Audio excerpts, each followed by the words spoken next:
Assalamualaikum warahmatullahi wabarakatuh. Kembali lagi di channel Marsha Subiakto.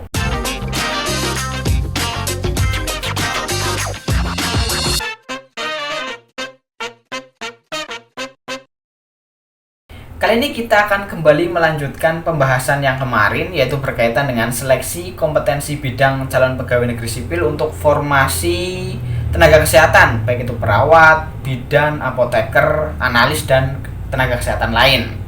Jadi kemarin saya sudah mengupload 10 materi langganan keluar pada SKB CPNS Formasi Tenaga Kesehatan. Bagi yang belum melihat, silahkan bisa dilihat dulu melalui link di atas.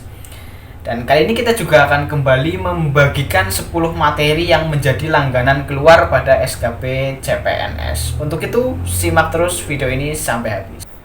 Oke, bismillahirrahmanirrahim. Langsung saja kita mulai. Jadi kemarin kita sudah membahas sampai pada hari cuci tangan pakai sabun sedunia. Kali ini lanjutannya yaitu berkaitan dengan program cerdik. Jadi ini juga menjadi salah satu materi atau salah satu soal yang sering dikeluarkan pada SKB CPNS Formasi Tenaga Kesehatan. Program cerdik sendiri adalah program dari Kementerian Kesehatan untuk mencegah penyakit tidak menular. Cerdik adalah singkatan, jadi C-nya cek kesehatan secara rutin atau secara berkala, kemudian E-nya enyahkan asap rokok, R-nya rajin aktivitas fisik, D-nya diet seimbang, I-nya istirahat cukup, dan K-nya kelola stres. Jadi itu harus dipahami dan dihafalkan oleh teman-teman semuanya. Lanjut lagi, yang kedua yaitu berkaitan dengan tujuan penyelenggaraan puskesmas.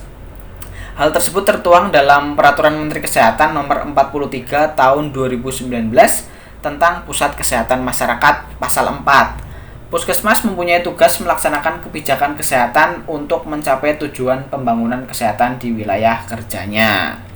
Lanjut, yang ketiga, tenaga kesehatan yang harus ada di puskesmas. Itu ada pada pasal 17, yaitu ayat 1.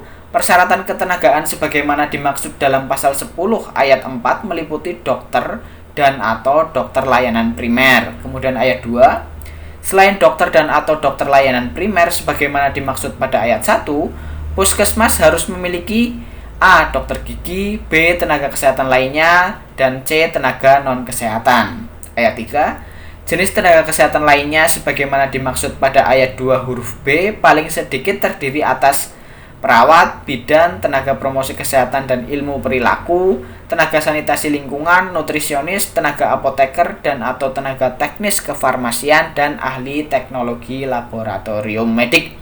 Jadi itulah tenaga kesehatan dan tenaga non-kesehatan yang harus ada di puskesmas. Lanjut, yang keempat, berkaitan dengan imunisasi yang bisa diberikan secara bersama-sama. Jadi jawabannya yaitu BCG dan polio 1, kemudian DPT, HB, HIB 1 dan polio 2, DPT, HB, HIB 2 dan polio 3, kemudian DPT, HB, HIB 3 dan polio 4 dan IPV. Itulah suntikan imunisasi yang bisa dilakukan secara bersama-sama. Ini juga ada jadwal imunisasi dasar lengkap dan imunisasi lanjutkan. Silahkan bagi teman-teman yang ingin menggunakan ini sebagai acuan.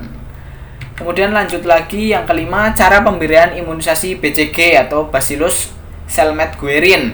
Ini untuk mencegah penularan TBC, kemudian pemberiannya dengan injeksi IC atau intrakutan. Dosisnya 0,05 cc untuk bayi dan 0,1 cc untuk anak dan orang dewasa. Lanjut lagi, yang keenam yaitu berkaitan dengan HKN atau Hari Kesehatan Nasional. Ini diperingati setiap tanggal 12 November. Biasanya yang ditanyakan yaitu berkaitan dengan tema HKN, tetapi lagi-lagi tidak sesuai dengan tahun tes SKB-nya, biasanya tahun-tahun sebelumnya.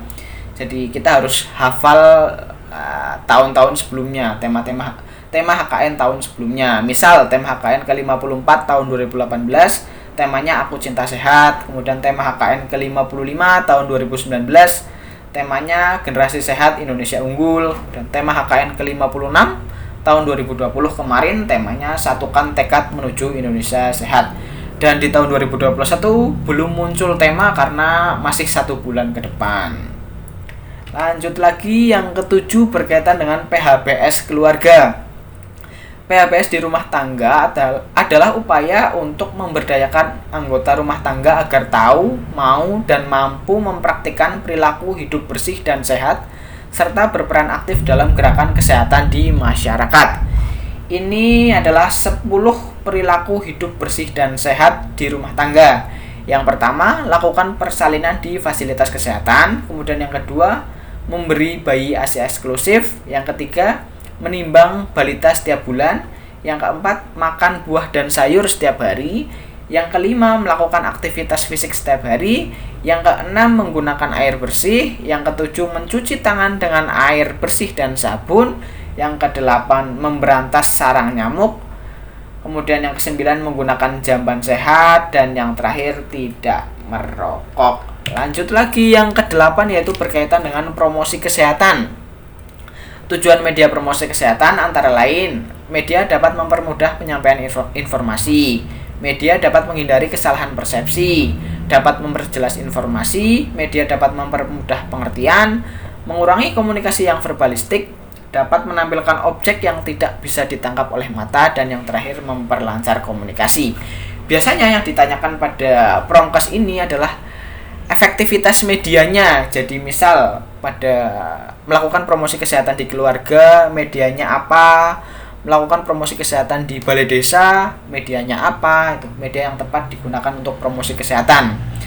Jadi misal di keluarga bisa pakai lembar balik, kemudian kalau di balai desa bisa pakai LCD proyektor, dan hal-hal tersebut bisa dinalar.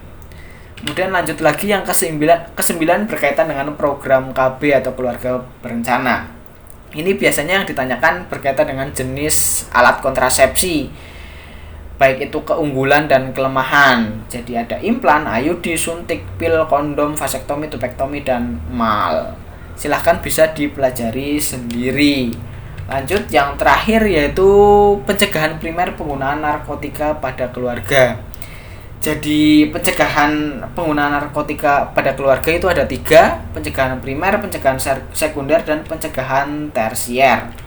Untuk pencegahan primer, pencegahan ini dilakukan kepada orang yang belum mengenal narkoba, serta komponen masyarakat yang berpotensi dapat mencegah penyalahgunaan narkoba.